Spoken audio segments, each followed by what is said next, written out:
Hello दोस्तों, आप सभी का स्वागत है हमारे YouTube channel movie stock with He-Man में। तो आज मैं दिल बेचारा मूवी के बारे में बात करूंगा, जो कि सुशांत सिंह राजपूत की आखिरी मूवी थी। और जब भी मैं उनकी कोई भी मूवी देखता हूं तो मुझे ऐसा एहसास ही नहीं होता कि वो अब हमारे बीच नहीं रहे हैं। आपको पता ही होगा कि कुछ दिन पहले वो इस दुनिया अलविदा कहकर जा चुके हैं, पर उनके द्वारा निभाए गए जो किरदार है वो अभी तक हमारे दिलों में ज़िंदा है। दिल बेचारा जो मूवी है वो जॉन्स ग्रीन के novel the fault in our stars पर आधारित है। इस मूवी का मुकेश छाबड़ा ने डायरेक्ट किया है, जिनका बॉलीवुड इंडस्ट्री में एज ए डायरेक्टर इसी मूवी से डेब्यू है। इस मूवी में सुशांत सिंह राजपूत और संजना सांगी लीड रोल में दिखाई देंगे। इस मूवी को कोविड-19 के चलते थिएटर्स में रिलीज़ नहीं किया जा चुका है, लेकिन हाँ 24 जुलाई 2020 को इस मूवी को OTT प्लेटफॉर्म पर रिलीज़ किया जा चुका है और आप डिज्नी प्लस हॉटस्टार पर जाकर इस मूवी को फ्री में देख सकते हैं। इसके लिए आपको कोई सब्सक्रिप्शन की ज़रूरत नहीं पड़ेगी। लेकिन फिर भी इस मूवी ने बहुत से ऐसे रिकॉर्ड तोड़ डाले हैं। आपको जानकारी दे दूं कि जैसे ही इस मूवी का ट्रेलर 6 जुलाई 2020 को यूट्यूब पर रिलीज़ किया गया, तभी 8 घंटे के बाद ही इस मूवी को 4 मिलियंस लाइक्स आ चुके थे और 1 वीक के अंदर 10 मिलियंस लाइक क्रॉस कर चुकी थी ये ट्रेलर। और इस तरह का रिकॉर्ड बनाकर ये एवेंजर एंड गेम से भी आगे निकल चुकी है। और अगर आप ऐसी ही कुछ मज़ेदार वीडियोस को देखना चाहते तो हमारे चैनल को सबसे पहले तो सब्सक्राइब करें और उसके साथ वाले बेल आइकन को प्रेस कर ऑल पर क्लिक कीजिए, जिससे हमारी न्यू वीडियो की नोटिफिकेशन सबसे पहले आपको मिल सके।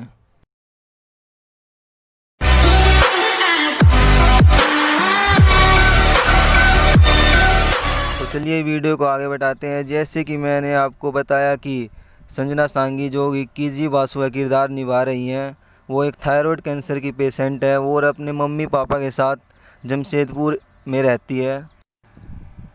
बचपन से ही वो लोनली रहती थी और उसका कोई भी फ्रेंड नहीं था। बस वो एक म्यूजिशियन अभिमन्यु वीर, जिसका किरदार सैफ अली खान ने निभाया, उसकी बहुत बड़ी फ़ैन थी। और उसका एक गाना था मैं तुम्हारा, तो वो इनकम्प्लीट लिरिक्स थी, तो उसी की तरह वो अपनी लाइफ को इनकम्प्लीट मानती थी। और एक बार अभिमन्यु वीर से मिलकर पूछना चाहती थी कि वो गाना कंप्लीट क्यों नहीं किया आपने।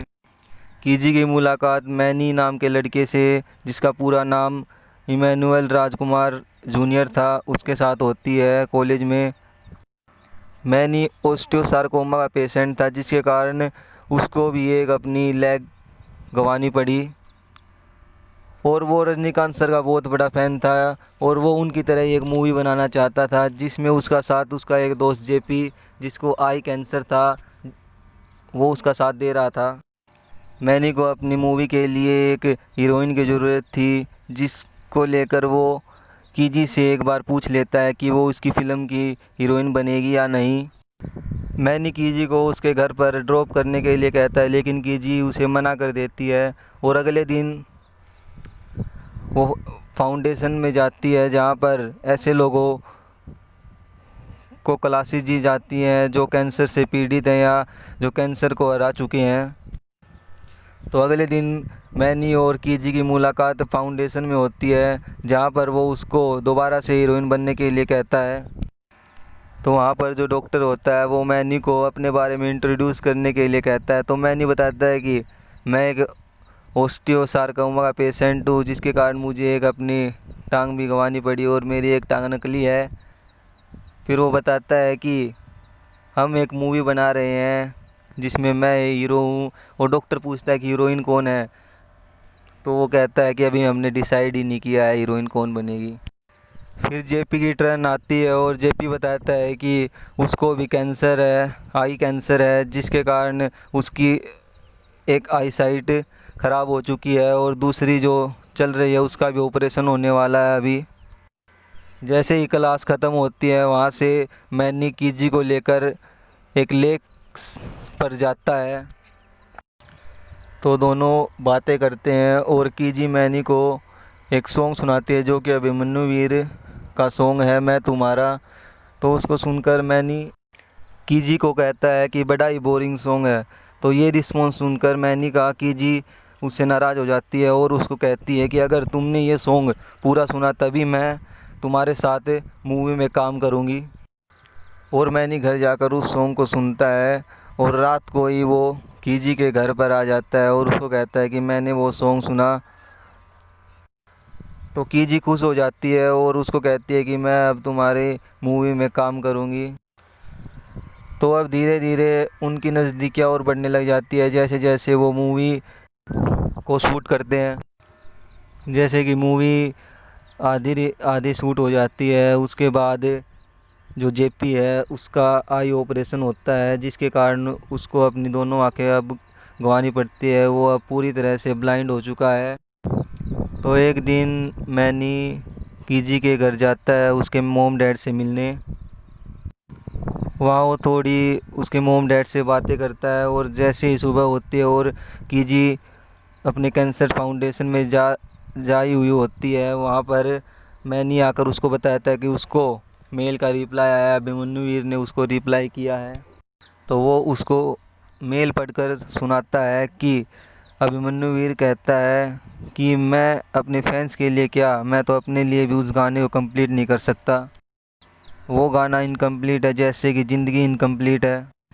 ये सुनकर कीजी थोड़ी डिसअपॉइंट हो जाती है और वो जाकर अपने घर पर दोबारा से अभिमन्यु वीर को मेल करती है।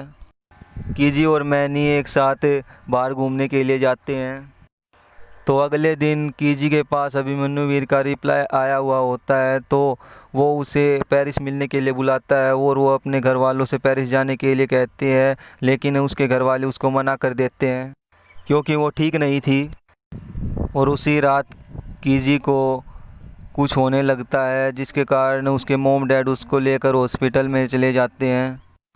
फिर कीजी डिस्चार्ज होकर अपने घर पर आ जाती है और सोने चली जाती है। उसके बाद कीजी के डैड और मैनी दोनों बैठकर साथ में बातें करते हैं। तो कीजी के डैड मैनी को कहते हैं कि इस हालत में पेरिस जाना ज़्यादा पागलपन नहीं लगता है। तो मैनी बताता है कि जब उसकी लेग ऑपरेट हो रही थी तब मैंने अपने डैड को कहा था कि डोंट कट माई लेग, लेकिन मेरे डैड ने कहा था कि पागल मत बनो। पर मैंने कहा था कि मैं बास्केटबॉल कैसे खेलूँगा, तो वैसा ही हुआ। अब मैं जब भी बास्केटबॉल खेलता हूँ तो वो जीतने वाली खुशी होती ही नहीं। वो कहता है मैं बहुत बड़े बड़े सपने देखता हूँ, लेकिन कीजी का तो एक छोटा सा सपना है, वो भी पूरा नहीं कर सकूँगा तो क्या करूँगा मैं। तो अगली सुबह वो पेरिस जाने के लिए रवाना हो जाते हैं और वहाँ पर अभिमन्यु वीर से उनकी मुलाकात भी हो जाती है। लेकिन वहाँ पर पहुँचने के बाद वो बहुत ही डिसअपॉइंट हो जाते हैं क्योंकि अभिमन्यु वीर है जो एकदम हटके इंसान था जो उनकी बहुत ही इंसल्ट करता है वहाँ। और वो उन्हें कहता है कि जैसे मेरा गाना अधूरा है वैसे ही तुम्हारी लाइफ भी अधूरी है, हमारी लाइफ भी अधूरी है। एक दिन तुम या ये मर जाएगी तो तुम कहते रहते हो तुम्हारे बाद मैं जी लूँगा, लेकिन ऐसा नहीं है। तो इसी कारण मैंने इस कहानी को कंप्लीट किया ही नहीं। तो ये सुनकर कीजी वहाँ से रोते रोते चली जाती है। उसके बाद कीजी मैनी को प्रपोज़ करती है और मैनी रोने लगता है। तो कीजी उसे पूछती है क्या हुआ। मैनी कीजी को बताता है कि उसको एक दिन चेस्ट में बहुत दर्द हो रहा था तो उसने पीईटी स्कैन करवाया तो उसमें उसको पता लगा कि उसको कैंसर है और वो बहुत ज़्यादा दिन तक ज़िंदा नहीं रहेगा। वो वापस इंडिया आ जाते हैं और जहाँ पर कीजी मैनी से मिलने जाती है फिर वो उसको कहती है कि ये फिल्म जो बनाई थी वो पूरी कौन करेगा। जेपी, मैनी और कीजी तीनों मिलकर ये फ़िल्म पूरी कर लेते हैं। और मैनी कीजी को एक रात फ़ोन करता है और वो कहता है कि उसके फ्यूनरल में स्पीच देनी है तो उसकी तैयारी कौन करेगा। तो वो उसको एक चर्च में बुलाता है। वहाँ पर जेपी और कीजी दोनों स्पीच देते हैं और उसके 2 दिन बाद ही मैनी की डेथ हो जाती है। और मैनी कीजी के लिए एक लेटर छोड़कर जाता है जिसमें कुछ लिखा होता है। तो उसमें लिखा होता है कि एक था राजा एक थी रानी, दोनों मर गए, ख़त्म कहानी। लेकिन वो उसको कहता है कि राजा तो मर गया है लेकिन उसकी रानी अभी ज़िंदा है, तो हमारी कहानी भी अभी ज़िंदा है। अब इस मूवी का एंड हो जाता है। बस यही थी इस मूवी की कहानी, दिल बेचारा जो मूवी है। आई होप आपको अच्छी लगी होगी।